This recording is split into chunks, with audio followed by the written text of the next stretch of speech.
Is there anything else about Britannia? Like, it's hard not to just keep saying the same things over and over. Literally could keep saying the same things over and over again. I'm personally very grateful for their existence, like, and the fact that the show had them. Something that wasn't planned, and it turned out for me to be like one of the best like ships ever. Personally, they're great, and very, very thankful to both the actresses that like put 110% into both of those characters. They cared about them, and you could tell they cared about they their did. characters. They cared about those characters. They cared about that relationship between the two of them, and just killed it. And I'm glad that Heather decided to sing on Glee, because like their song, every song they had together was it's just awesome and super well done. I wish they had more duets together. Me too. Their duets were there's a lot fun. of Santana singing to Brittany. But yeah, because like Naya has the more vocal training, so like I get it, and Heather will just dance. Heather's just and it's dancing. just really sweet when they're singing and dancing together, because it's like they're just sharing their passions. They're having fun with each other. Yeah, exactly. It's just so sweet. Yeah, the two of them, the cutest. But speaking of Heather singing, I just want to touch real quick because I forgot to mention it. Her song "My Cup." The full version, because it doesn't make sense in the show because you don't hear the beginning of it, but the whole thing is freaking hilarious. She ended up singing it on TikTok when Glee, I guess you called it the Revolution? Not Revolution. No, the Renaissance. Glee Renaissance. Meaning they brought it back and made it as popular again. I was like, I couldn't figure out the Glee Renaissance. But yeah, so when that happened, she did sing it a cappella, and her son is just playing the guitar in the background. That's not so to the song, but she's just singing on top of it, and it's adorable. So I love that song. And then Naya breaking character in it. It's so cute. They're the best. Okay, so our next ship is the one that Theora and I were not aware of until we went online. Until I started making friends that were like super in the fandom. Like I wasn't really involved with this fandom, but like I was super into Glee and this ship. But I have friends that were super in the fandom, and their sapphic ship of choice was Fabry, which was Rachel and Quinn. I don't understand. I'm like, I don't understand anything about this. Because it's like enemies to lovers, which some people prefer, which I get as a trope is super fun. But apparently that was a thing. Like, people were just like, no, that's the sapphic ship.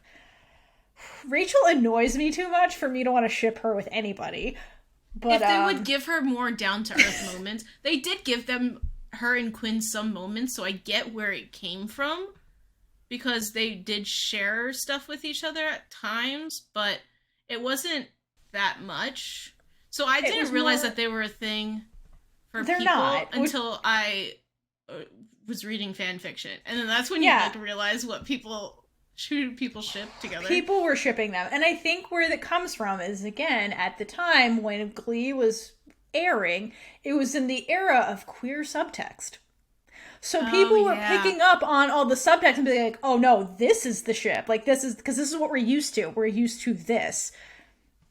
I think that's really where that came from. And like the generation of people that were really watching it, that were experienced in fandom-y things, that was the queer content we were used to, was subtext. So people were picking up on all of the subtext. And again, there's inconsistency with all the writing. So there are some lines that are in there that come out of nowhere and that can be easily read into. So I think that's kind of the birth of it all. And it's like, when you don't have it, you just create your own content. So I think it's like that fandom thing where it's like a game and it became a collective and everybody just started making their own basically art. I don't understand it. I wasn't in the generation with you are not a subtext person. No, I'm just like, you need to blatantly tell me that two people are together for me to see it, because I don't like assuming things. It's also why I don't have gaydar. But they do make Quinn's queerness explicit in the show during regionals, I think, or whatever, where her and Santana hook up. That was a wedding. Was it a wedding? I couldn't remember. I believe. Okay. Whatever. Fuck Mr. Chu. But yeah, the two of them actually hook up. So, like, Quinn does have a queerness, so, like, not out of nowhere. I just really fucking hate Rachel. So, like, I don't want to ship her with anybody. I just want her to leave. I mean, to be honest, we could ship the Unholy Trinity together. I would rather ship the Unholy Trinity, honestly, than because Rachel's not in that. That's Britannia plus Quinn. Like, sure, I do have to say, like, that makes way more sense. The Quinn and Santana storyline, it was very random, but their acting made it work. And I know because I believe that they were closer off screen as well. Probably. Oh god, the way Diana got screwed by this show too. Like, I don't know as much about Diana. It just became the Lea Michele show. That's what ended up at Ryan. She was Ryan Murphy's favorite, and he gave her everything and like screwed over everybody else. Because like Diana was probably like the most well-known actor in the core Glee group. And they, like, gave her nothing outside of, like, the teen pregnancy. Like, they never knew what to do with Quinn, honestly. They just, what like, did she do before Glee? I don't know her history, but, like, she was, like, an actual actor who had, like, stuff under her belt versus, like, Lea was more Broadway. The actress that played Tina was more Broadway. Artie, same thing. They were more, like, Broadway actors versus Diana was more in, like, movie, TV type of acting before this. So she had more of a resume, I guess, in this area.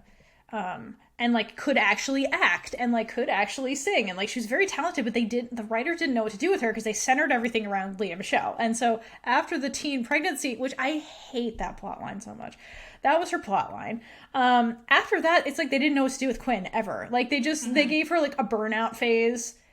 They gave her that really weird, I gave up my child for adoption, I want the child back, weird plot line with like Idina Menzel. And then they never knew what to do with Quinn after that. She sometimes she wouldn't have lines. She got in the car accident and was relevant for a few episodes. Like she became like a character, one of the first characters to tell token plot lines, which ended up being what later generations of Glee, season 4 and beyond, really leaned into. And she was the first character, which is sad, 'cause she was a main character, and then they're like, we don't know what to do with you.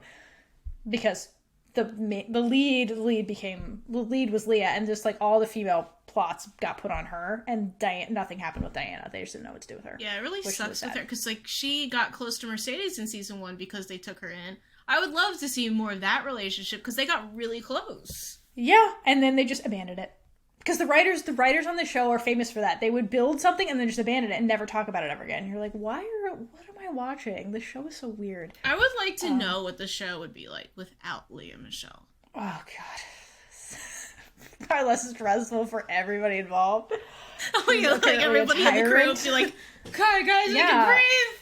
We're good. She's apparently a tyrant behind the scenes. And, like, Ryan Murphy fed into that and made it a very toxic work environment. But we won't dwell on that. But yeah, nobody knew what to do with Quinn. But like Quinn actually became like, you know, exploring her queerness and stuff. And so there was that with Quinn. But I don't get the Fabry thing. I know some people are just, they're diehard. That was their ship, their sapphic ship. And they didn't like Britannia. I'm like, probably because Britannia was real. But I don't get it personally. Because I just don't like Rachel. I thought Rachel was fucking annoying the whole time.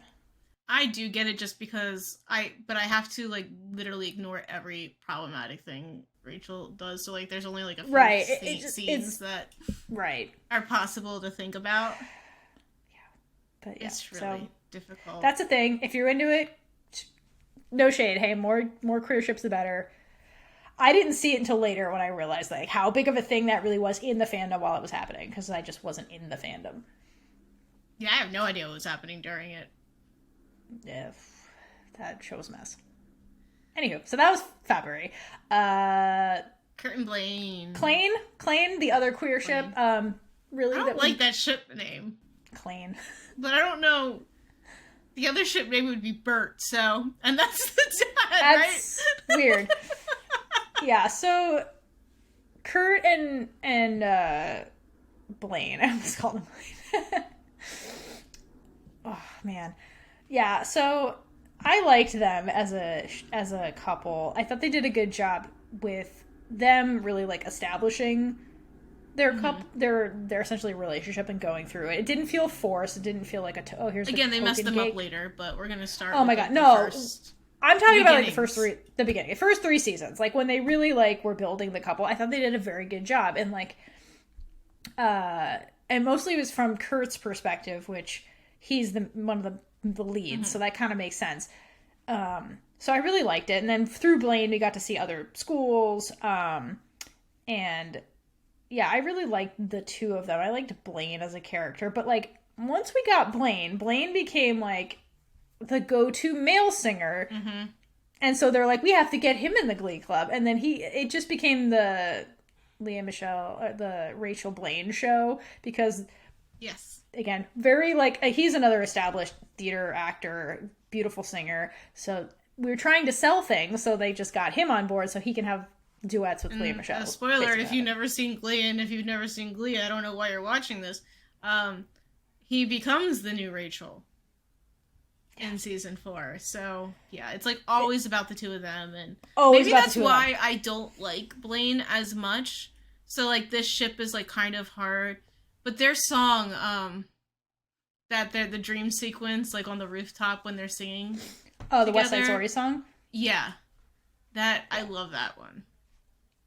Yeah, that was a big plot. The West Side Story auditioning and all of that stuff.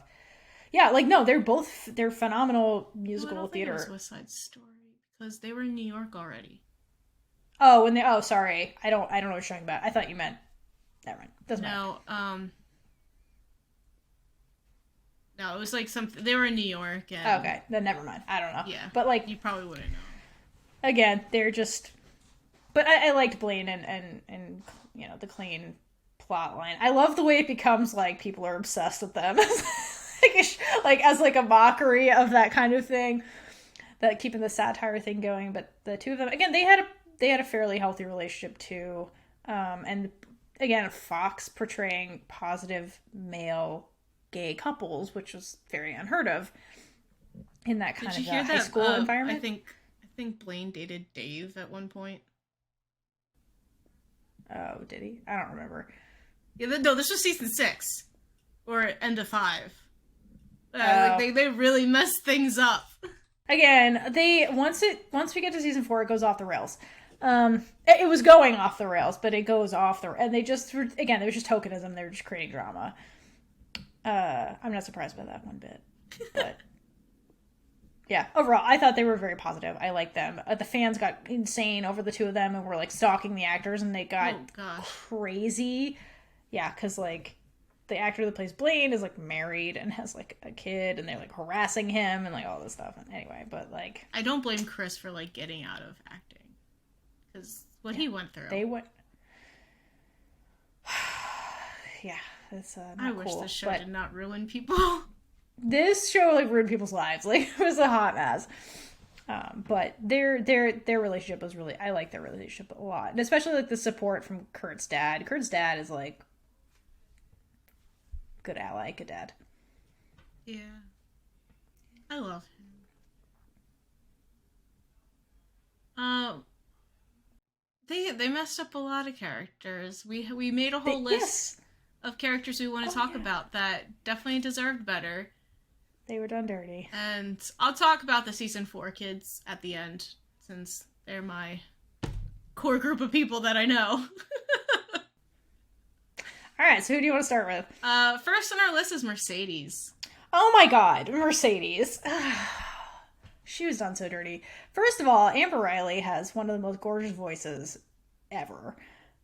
And was... Okay, so the original Glee class, like the club, was like Kurt, I think Artie was there, Tina, Mercedes, Rachel. I think that was it. Like the original. There was like group. 5.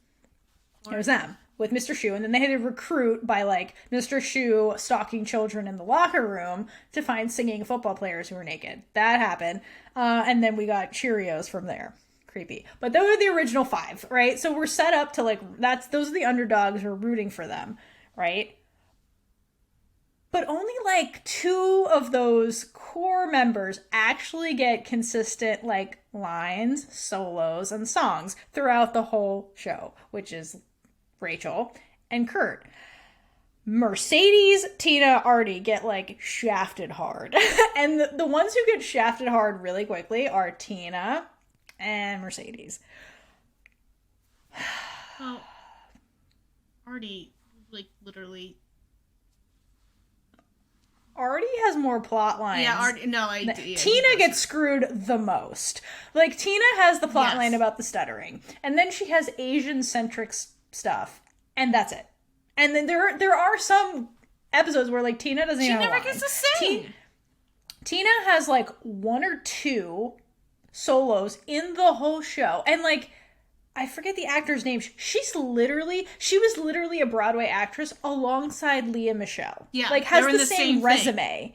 They were in the same stuff together. Like, so she's just as talented, but Leah Michele was Ryan Murphy's favorite, so she got everything, and the actress that played Tina got shafted. Tina, the actress who plays Tina, and Artie, actually, they were friends because he also grew up in the theater scene, and they actually have a show called Showmance that's a podcast, and really they talk about all the stuff on Glee. And it's like they're actually like have a distributor and everything. Like the show got bigger recently. Good. And they like kind of talk about all their journey, and they have other cast members on it and crew and stuff. So if you're interested, go hang out, go listen to them, because like they were supremely talented and got completely screwed by the show. Yes. Mostly Tina. Tina had nothing. They also didn't know what to do with Tina, but up front didn't know what to do with that character. It took them like switching bodies, like switching characters, and like when she gets hit on the head to actually give her a Rachel song. It's ridiculous. Like we had to concoct insanity to give Tina a solo. Like what? It's so stupid. It was just so stupid. And then Amber also falls into that bucket as Mercedes, where she did get more. She did get more. She got more music, but she needed better storylines. She had like no storylines, like virtually none. She had some in the beginning. Again, in the beginning when it was like the core 5, like trying to navigate high school together in this club. Like she had more stuff. Like Mercedes. Mercedes got plots when she had boyfriends. Mm-hmm. Which is annoying. And in the treble tones, which is why I like the treble tones, because it gave those girls, like, more of a plot versus, like... And the treble tones also gave us Brittany sing, "Stop the Violence." Oh my god. Stop the violence. I love Brittany. Oh my god. Yeah, the treble tones are great, but, like, Mercedes had nothing outside of, like, having boyfriends. Or, like, body positivity, I think, type, which they do again later. Right, they do multiple times.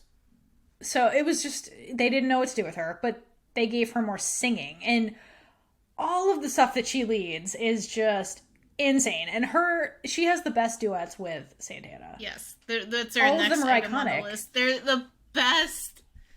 River Deep, Mountain High. I think I could listen to that forever. Iconic. Yeah, iconic. Their duets are just... That high note in there that Amber hits is ridiculous. I know. She's so good. It's so also, stupid we'll see it a little bit in the whole compilation that I chose that I'm making everybody watch. But her and Melissa Benoist together are really good as well. Oh, I'm sure. Melissa's a very good singer, too. Yeah, she is. I love her. Yeah. But this isn't about her right now. No, to wrap up the core 5, Artie too, kind of became... Artie had more plot lines, but he got lost too, like... Yeah.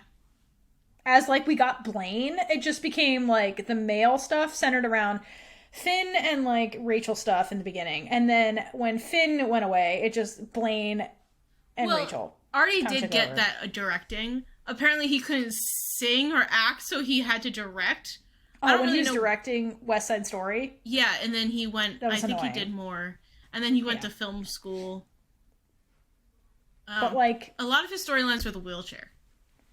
And, like, Tina making him, like, telling him he should walk or, like, want to walk.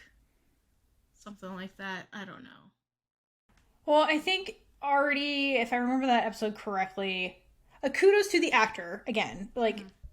He had to learn how to do all that stuff, like, in the wheelchair. And kudos to whoever did the choreography, because they did incorporate the wheelchair in really great ways. Like, again, showing, like, you don't need to be able-bodied to, like, pursue theater. Great message. in that episode, I think it was one of those things where Artie, again, is young and isn't fully accepting the fact that this is permanent. So Tina was trying to be supportive and like tell him what he wanted to hear. That's what that was. When she's like, maybe if you try hard enough, maybe like more time. That's what that episode really was. She was trying to like be supportive of him because he wasn't fully acceptive of his position. And at the end he is. And it's more like, okay, this is my life. I have to deal with it kind of thing. That's what that episode was about. Yeah. There's another character who becomes kind of core, but sideline. Mike. Oh my god, yeah, Mike. Jesus I knew you Christ. forgot about him. Well, he wasn't a core. So then once like we had the core guys, the shoe stalked Finn, and then get the football guys on, which attracted the I forgot how we Cheerios. got Mike. Mike came. So Mike again. I think Harry was signed to be a dancer mostly. Just like he was like Heather the counterpart to Heather. He was Heather's counterpart. Phenomenal dancer. And they make that a running joke that all he knows how to do is dance. And over time, I forget. Over time, he has his own episode later in season 3 when he's like, hey, it's Asian A, I think is the episode, where he's like, hey, I want to pursue theater. And like, he's been working on his singing, and he has a song where he sings. I think he does Singing in the Rain with Shu. I think he sings it. So like, he worked on singing like Heather did. Singing in the Rain, mashup. It's Singing in the Rain and another song, but it's so good. I love that version of it. Yeah, so he's another one. And what was the other football player's name that came with Finn? We looked it up earlier. Matt. Yeah. Matt got screwed the most because again, they were there to be like backup, nothing, no really talking kind of line. They were like Brittany and Santana, but like the boy version. And so Matt dates go ahead. Singing in the Rain and Umbrella. That was it. Yeah. So Matt gets a plot line where he's dating Mercedes.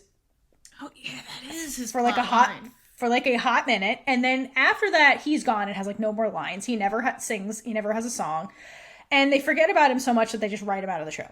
So that was him. So he gets royally screwed, and then Mike comes back in season 6 though, and it's hilarious because they have to address their issues and their mistakes. Fuckery, yeah. I think he comes back in a couple episodes in season 6. That's really funny. Well, good for him at the end. But like they did nothing with him and didn't even include him in season 2. And just says that he transferred schools. Right. He's gone. Whatever. And never talk about him again. And then Mike Chang is there pretty much since the beginning. And like, again, he just gets it becomes like a token stereotype with the Asian A episode. And that's his plot line. And that's it. And then he dates Tina, and that gives Tina something to do. And they don't ever really give them anything, those two characters. But, like, he does get an opportunity to sing, like Heather did as Brittany. And he was just such a phenomenal dancer. And they didn't know what to do with that guy at all as a character. They had too many characters so they didn't know what to do. And I get that it's an ensemble show, but it's the Leah Michelle show. So it's not really an ensemble show. No, that's the problem. It's an ensemble subplot show. Correct. So if it was truly ensemble, you would get these characters involved with other characters' plot lines, which is kind of what they did in the beginning, but then they abandoned that for, like, topic-centered. Mm-hmm. Like, we're going to deal with trans people today. And, like, again, it became less about the characters themselves, more about Leah Michelle and getting her solos, and less about, like, the other characters. So, like, some characters they just never knew what to do with and didn't do anything with them, period. And they just strung them along. Like, Quinn. And Mike Chang is another one. Didn't really do anything with him. So like one of the bigger people that we have on the list, I'm gonna save the others. I'm gonna go a little out of order. Dave, because they did more with him towards the end and like gave him substance. So you actually asked me to put him on the list, so I want to hear your reasoning. But like again, with Dave, it's different. So Dave is a true tertiary character, like a true one, versus like your ensemble. And they gave him more substance than Tina, who was an actual core member. That's an issue with the writing for the show. Major issue. They gave more substance to a tertiary character. I added Dave because Dave is another queer character who goes through a really great plot line. It's sad, it's triggering and things like that, but it's very real. And I think it was a really important story to tell, especially in Ohio, kind of like red state, blah, blah, blah, whatever. Great plot line where he's the bully. He's Kurt's bully in the beginning. And we get the reasoning for his fixating on Kurt and trying to like bring him down all the time. And it's the same reason that Santana verbally abuses everybody. It's because he's projecting onto Kurt his own fear about himself, which is that he's also gay. He's on the football team, which like Santana on the Cheerios, like that's not the environment we're supposed to be or whatever. He's supposed to be manly and toxic masculinity and all that stuff. And so he becomes Kurt's bully. But then over time, like, their relationship evolves because he needs help navigating his queerness. He comes to term with it. And Kurt's the only person he knows in the community. And so Kurt, despite having this relationship with Dave as his bully, like, ends up helping him navigate his queerness and, like, coming to terms with who he is. And Dave really struggles with it and his, like, family and all that stuff, and goes through this period of, like, suicide ideation and attempts to take his own life because he attempts to take his own life. And the song playing through it is Cough Syrup and Blaine singing, and it's a great song and it's a powerful sequence. It's very triggering. I don't remember this. I know the song because it plays, but it was an episode that I had to, like, not fully watch and not watch more than once because it's too much for me where I am right now. So yeah, it's his whole thing. And again, he gets more than a lot of Tina. He gets more than Tina. He does. He goes through all of that. And then at the end comes to terms with who he is, makes amends with Kurt. He gets a full freaking story arc throughout the entire show, and Tina gets nothing. So that's a problem I have with Dave, is because of the way they treat Tina. If you really contrast the two, it's super fucked up. But him as a character, I think he's really important, and they did a great job with him throughout the whole show, personally. Yeah. And I love that. They did. And you come to love Dave. Right, when you realize that, like, why he was doing what he was doing. Right, it puts, and I like that they did that with some characters that you're like, oh, that's the villain. But it's like, are they a villain? Or, like, let's explain their behavior and explore why they're acting like that. And, like, you can see why. It's a defense mechanism of somebody who's scared. And that's usually what bullying really is. Mm-hmm. It's insecure people lashing out. That's really what it is. And I like that they took the time to explore him. But the one storyline they did not forget. Yeah, no, they kept going with Dave, and I like, you get learn to love him at the end. You're like, oh, he's lovable, he's a really nice guy, like, once he's, like, being himself. So, I thought Dave was an important character. So, I don't know if Sugar was part of it, but let's talk about how they wanted to make more money and add more characters that they did not need. They were just trying to make money. Okay, go ahead. I don't remember as much of Sugar, so I'll let you take that away. I don't know if Sugar was one of the... So basically, they had a contest called the Glee Project. Oh, no, we need to start with... Okay, let's transition to I think you were around during all of this, so you talk about that whole thing. Okay, so those little characters we talked about are ones that were casted into the show by normal means. So at the time when Glee was starting to lose its mind, they created... Again, they were trying to sell iTunes songs. So we got more of the hippity-hoppity type of songs as people's plot lines to sell songs and make money.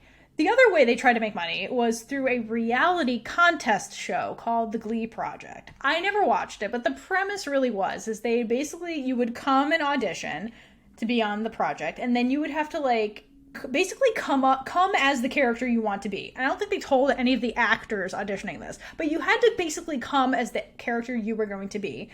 And if you won the project, you get to be on the next season of Glee. That was really what was happening here. So it was like a 3-episode arc or something. Like, they weren't promised a lot. Right, exactly. And they weren't really promised anything. But like you said, they were guaranteed a couple of episodes in the next season. So the first character we get is Rory, who's Irish. The actor's Irish. So again, he's a leprechaun. Right, but again, that was just the person, the actor. But again, they didn't do anything with the people that came on, really. They were just like, you have to create your own character, is basically what it was. And so the first character is Rory, who's Irish, who comes as the Irish transfer student. They literally did absolutely nothing with this character other than point out the fact that he was Irish. That was it. That was his plotline.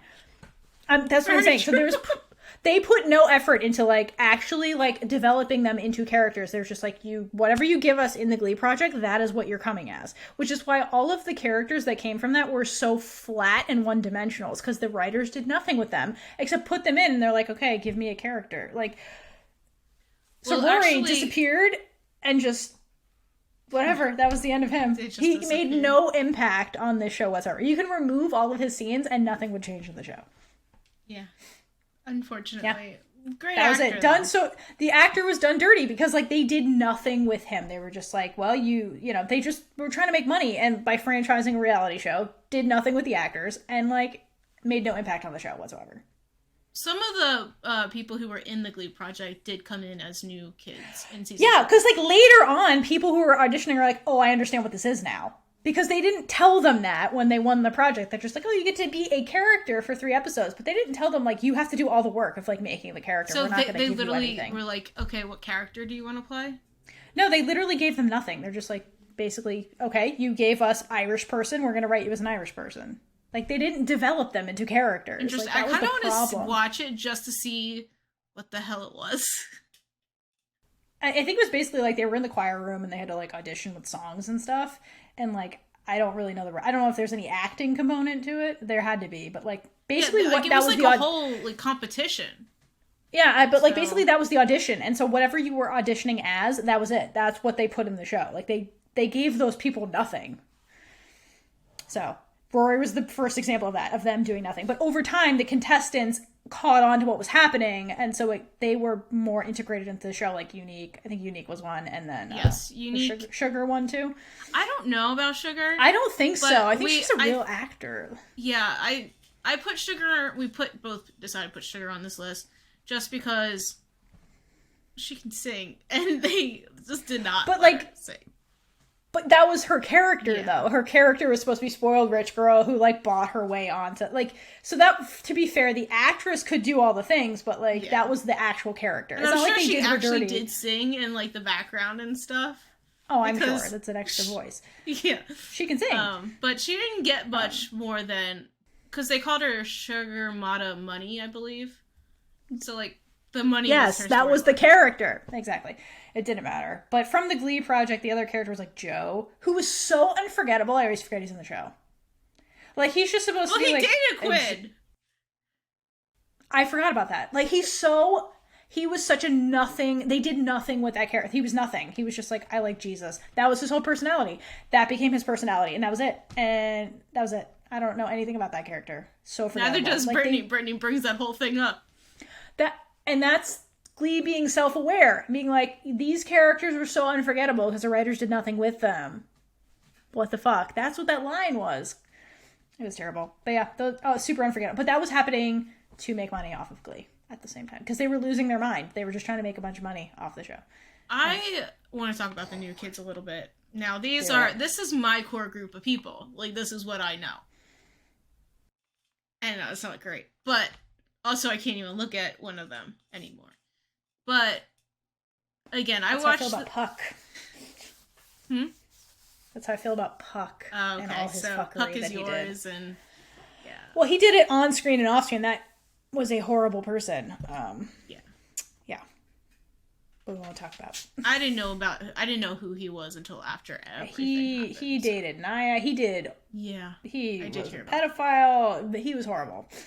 I did hear about things that happened, but I didn't know what was going on when it happened. Yeah, it was bad. But that was an abusive relationship between the two of them. They brought in a bunch of new kids. They gave them storylines in the beginning. And then after a while, after that triangle, the love triangle stopped, they just forgot about all of them, basically.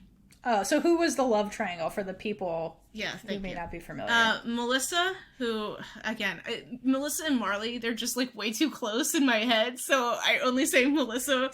So just say Supergirl, because Melissa Benoist went on from this fuckery to play Supergirl, and that's really, even in the queer community, what she's known for.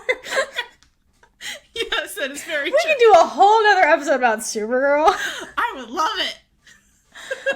I think I'd probably do the Arrowverse as that episode instead of just Supergirl. But anyway, that's another. Anyway, that's a whole nother topic. But anyway, so Super. Can you tell? Yeah, not time yet. Kaitlynn makes her faves known. It's okay. No, that is why we're here. You thirst all you want. No, it's not. There's a whole section. It's not time yet. Dear. Okay, so the trio was Supergirl, and then who were the Jacob and Ryder. And Jacob, wasn't he like Puck's cousin? Yes. Like they're related, aren't they? No, half brother. I believe half-brother? it's half. I forgot. Yeah, half brother. Something like that. Yeah. And then they end up having a nice family meal together with I think they had the Puck's mom? No. They had to have like the same dad, I think, because they had the same dad, and then the moms and the sons got together and had a family dinner, which I thought was actually pretty cute. It was a cute little scene. Yeah, again, cute, but yeah, okay. So Jacob is supposed to be a replacement for Puck and Finn. Ryder is Sam / Finn. Yeah, I guess so. Maybe. Because he's supposed to be, like, the unassuming, like...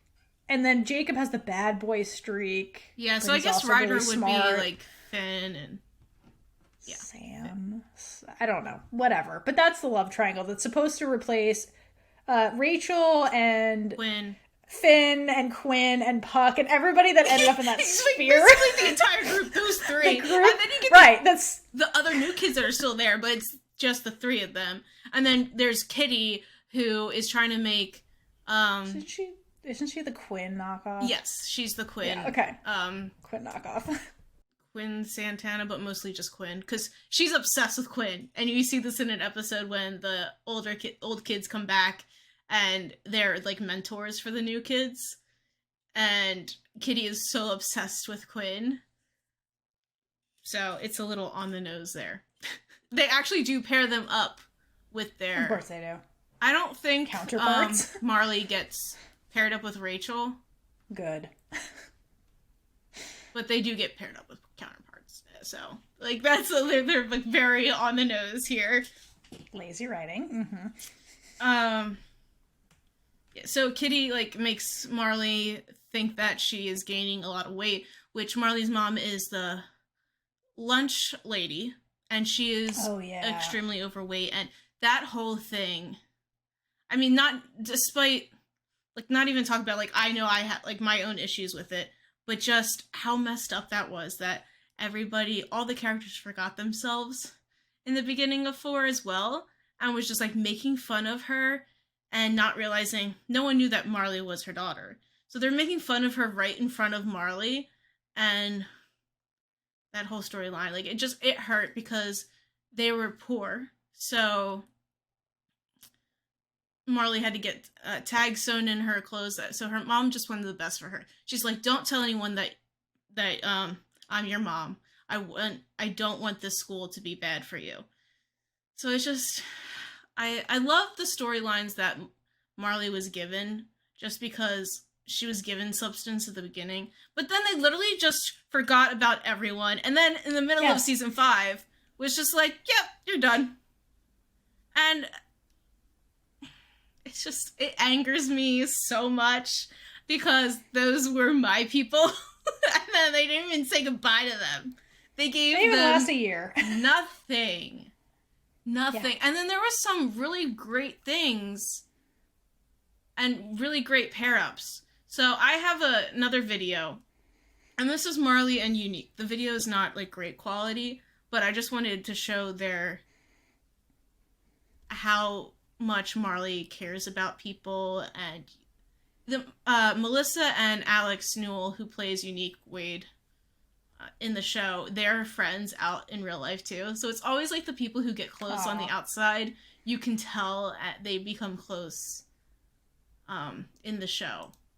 So again, the actors just take like, they actually like each other. We don't have to worry about animosity. They're like, it's not a stretch putting those two as friends. Let's do that. Now, unique storyline. That did go on for a while because it started with that one. Yeah. Regionals or nationals. I think I forget. It was. I don't know. So at one point they didn't go to nationals, and nationals. I know. I can't keep all that straight. Season 4, the 1 year was 4.5 of 5. Yeah, and it was really weird. Yep. Mm-hmm. That's why I was really confused when I started the show again, because a year was a year and a half when I watched it. It's very confusing. Yes. But a lot of people were telling Unique to be themselves, and then Marley and that friendship just really...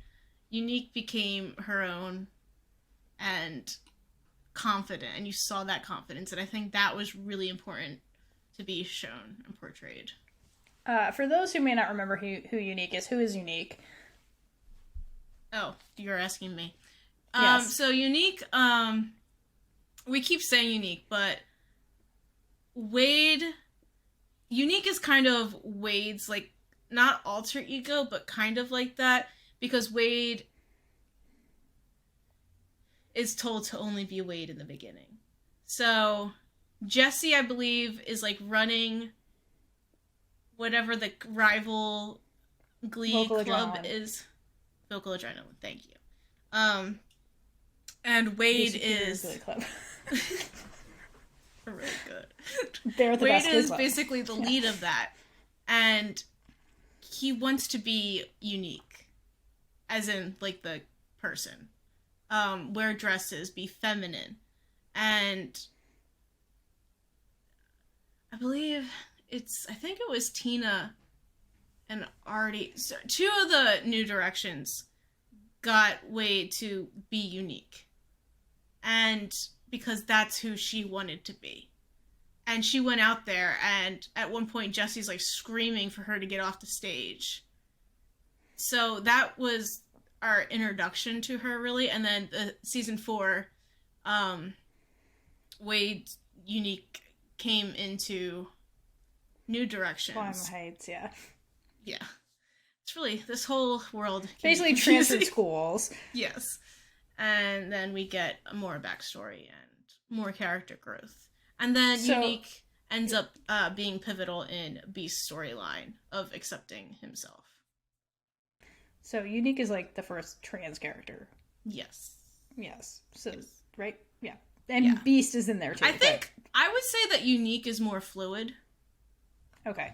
I wasn't sure. I haven't seen that. I haven't seen the whole. I haven't seen it in a little while, and I don't fully know, because I did go back and forth from Wade to... Unique was more consistent later, but Wade wasn't like erased, so I think it was more of a non-binary situation. Yeah, but using all pronouns, because Alex Newell themselves, like, I believe they use all pronouns, so I think that's what they were kind of emulating there. Got it.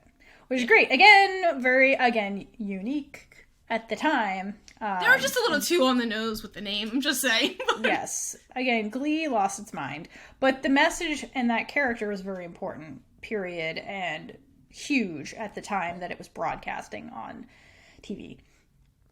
So yeah, very important character that they brought to the front as like as the queer representation in the new group, because you had Santana's gone, Kurt is really gone. Blaine is kind of there, but like that was a new flavor of queerness that came to the New Directions, basically. Yeah, I think it was they were doing a lot of token storylines, but I think those storylines, especially at that time, and if they can get it on Fox, go ahead. It's like, put as much diversity on that platform as possible. Ooh. Yeah, I think that's what they were going to, but they would do stuff and then like forget about it the next episode, which was my problem. There's no continuity with any of it. But yeah, yes. Anything else about any other new characters? Did you want to get into the triangle? Did you want to get into any other new characters? Well, the only new character that I really ever think about is Melissa, and that's my next section. That's my last section, so... Oh, okay, so we're going back to Melissa. Okay. Yeah. Like, we took a break, and then we're going back to Marley. Okay, so who is Marley, and like, why do you love Marley? What do you have? Well, it's not even just Marley, it's just Melissa. It's an actress and a person. But no, I love her voice. But do you have anything else for the show and that you want to talk about? I don't think so. Because this section's called Kaitlynn Just Wants to Scream About Melissa, so we saved it for the end. Go ahead, scream about Melissa. I have a video. Is that alright? Okay. Yeah. Let's do it.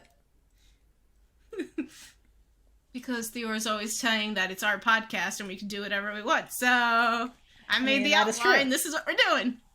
This is what we're doing. This one's called Best Vocal Moments of Melissa Benoist on Glee. Oh, I guess we should have talked about Beast real quick. What? Coach Beast. Oh yeah, we did touch on it a little bit, but yeah. Okay, let's back up. Maybe before we jump into screaming about Melissa, yeah, sorry. Last, I think character worth mentioning is Beast. Beast. I like and hate it at the same time because Beast, was Beast a lesbian in the show at all? I don't know. They portrayed her as straight, ugly woman. That was where she started. That was awful. No, her storyline was awful in the beginning. They were just like, oh, she's a manly looking woman, and just constantly made fun of her. Again, just like the writers just parading people on their looks. That she became the butt of all those jokes. And she was the football coach who took over for the other football coach who I think was a pedophile or some shit. And so she took over. I'm pretty sure it was something like that. Yeah, I don't know, whatever. Beast became the coach. Right. Beast became the coach. Female coach coaching male football. So she had to be tough and get their respect and all this stuff. And she just became the butt of all the ugly, she looks like a beast, hence the name. The writers were just mean to her. And then eventually she got the plot line of, I didn't watch any of this. I just know you can fill in here at the trans storyline, I think is what happened. So, well, at one point, I just want to mention their storyline a little bit. And at one point, I don't know if it was just a boyfriend or she was married to a guy and she was getting physically abused. And they had a whole storyline about that, and we won't get into that. I was skipping that, but that did happen. Yeah, I just want to touch on, because we've been touching on all the important things that happen for characters. I don't really know how it starts. Because again, it's okay. This was season 5. What was the journey? Basically, Unique notices that Beast is not comfortable as who she is, and I think eventually she does admit that that she's trans and that she wants to transition. And I think it was also really important because she was already established in the show. I don't really know what pronoun to use right now. I guess I should use he. I don't remember if it was he or they. I honestly don't know. I know that he goes by he now. Oh, Unique, you mean? No, okay, got it. Beast. So, but talking about Beast before transition, I always forget, what pronouns you're supposed to use. I just stick with he. Yeah, I'll stick with he I would just stick with he, yeah. Forgot where I was. Unique notices that Beast is not comfortable in his skin. Yeah, and he just... okay, I know where I was going. Because he was already established in the school. So it's not like he's coming into a new place and being himself. He has to transition with people already knowing who he is. And, I mean, again, that's everybody in life who transitions. I can't really speak for them. I only know what I've talked to people about. But that's so difficult. So having Unique there to help him through it. And we saw it a little bit. Unique gathers this trans choir just to sing. And then Beast ends up going up there and joining them. And it's just such a powerful moment of not only him accepting himself, but just you see everyone being accepting. And I don't know if there's any... I mean, there's probably a joke or two because it's Glee, but I like that some of these moments were more serious because it is a serious topic, and it just makes sure to give the audience a feel of how much that this means to these characters.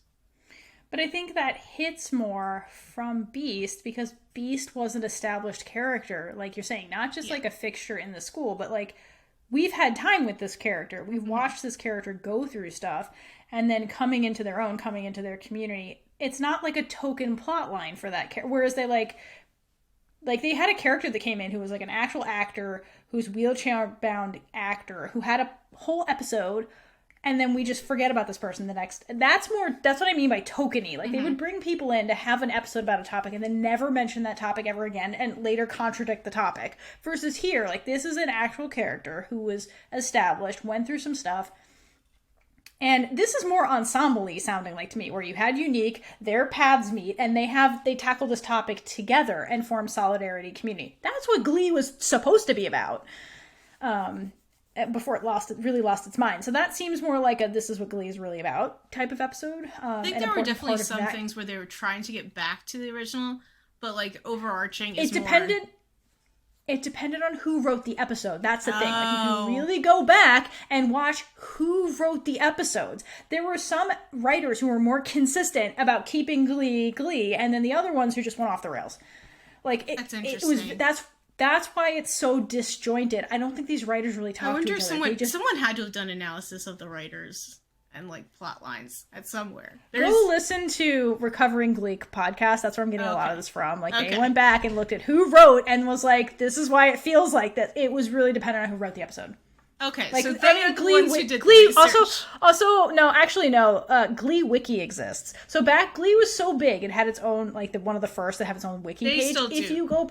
Yeah. It still exists. So, like, if you go look at Glee Wiki and really want to know about all this, it has all of these tidbits in it, like, documented. Who wrote what, that kind of stuff. And if you go back and look, the episodes that feel more like... But, yeah. This was one of the first. Like, again, this was novel at the time. Like, it didn't exist. This was one of the first. And, like, all the lore of Glee is really in this wiki page. Things that you really can't find anywhere else. But, yeah, the continuity of the show, it depends on who wrote the episode. Like, I swear these writers didn't talk to each other. That's why, like, episodes would contradict each other. And if you go look, they were written by different people. Yeah, it was a mess. So this feels like a OG writer. Because over time, too, like, the OG writers, I think there's only two. But, like, Ryan Murphy and somebody else who, like, were there the whole time. Yeah, it lost its mind. And it was just really, the episode tone depended on who wrote it. Really. It was very disjointed. Well, I mean, it was a disjointed show and cast and crew, so... But, I mean, if you go look at season 1, the original season 1, it was not like that. Mm-hmm. This was an evolution of them getting too big, too powerful, too quickly, and trying to just make a bunch of money off of it. And they lost sight of what the show was. And you can really see it. Like, that's why if you start at 4, like you did, and then go back and watch season 1, it's like watching 2 different shows. Because it was something completely different at that time. It forgot what it was. Which is my frustration with the show and why ultimately I stopped watching it and I never finished I will never finish it because it wasn't Glee anymore. Like, it was something completely different and just that's not what I was watching and not what I want to watch. I really do not know what 6 is though. Like, there's season 1 through 3, there's season 4 and 5, and then there's 6. No, exactly. That is how Glee is broken up. Yeah, it's just Glee is like season 6 is like gotta be like the fall of Rome. Like, even like the second half of 5 is kind of its own thing because everyone goes to New York and they get rid of everybody. It's really weird. It's a hot mess, but there are things to treasure from the show, which is why this is why there was a renaissance about it, which is why, like, people are still talking about it now. There's more of a people having a conversation. There's some iconic thing, especially with those lines. But seriously, like, it was the show that was like, this was the most watched television show when it was airing, like seasons 1 through 3. Like, there are stats on it. It was the most watched television show, and people were just talking. Watched it. I don't know how you missed it, to be honest. Maybe you were too young. At the time, but like it got conversations going globally and like so talked about, and then when it ended, it was so bad at the end, nobody talked about this show anywhere. It became the thing globally that everyone was watching to nobody talked about this. It was like the ending of Game of Thrones. Once it ended, nobody talked about it anymore. It was like the thing everybody was watching, but it was so bad, nobody talks about it anymore. After like the coffee cup, I've never heard of Game of Thrones again. It just died. But like that's what happened to Glee too, you know? So during the pandemic, there was a resurgence about people talking about it again. And it was mostly people who were like, I was so traumatized by the show because of the way it just like blew up. And so it's worth talking about. But because there were moments in there and plot lines and characters who were super important, who were so iconic, that we're still talking about it now, even though it was a dumpster fire at the end, truly. So Kaitlynn, would you like to take it away and yell and scream about your fave as we wrap this episode up? I just love her. She's just so great. She's such a great actress. She is. She's just always so happy, and I love her, and she's so cute. And now I'm done. All right, well, thank you for coming along on this trip down memory lane as we said the good, bad, and in between of the show Glee. If you guys had a favorite character, favorite moment, favorite song, please share with us, because I would love to know. There's so many good moments. I'm sure we missed some in our recap. We didn't rewatch a show for this. No, we just did this off the cuff of our memories. But yeah, so share with us anything we missed, anything you want to talk about. At least me about this, because I will talk about this for hours. Can you tell? This is Kaitlyn's specialty. I watched this show like 3 times in a row, and the first time I was going through my Glee phase very late in life, okay? Kaitlynn was here for the Renaissance. I'm an OG. It's never too late to watch Glee and be a Glee fan. Just understand what you're getting yourself into because of the history of Glee, which we covered in Totem in this show. So, hydration scale time. Okay, now that we've gone through Glee. How many weeks has it been? 2? It's been a while. We forgot to do this. Shush, Kaitlynn. Stop out. We've gone through Glee in its entirety.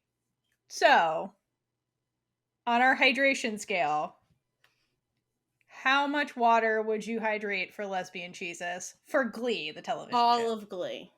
All of Glee. I mean, you can break it up however you want, but this is just Glee, the project. Not Glee, the project. No, not the Glee project.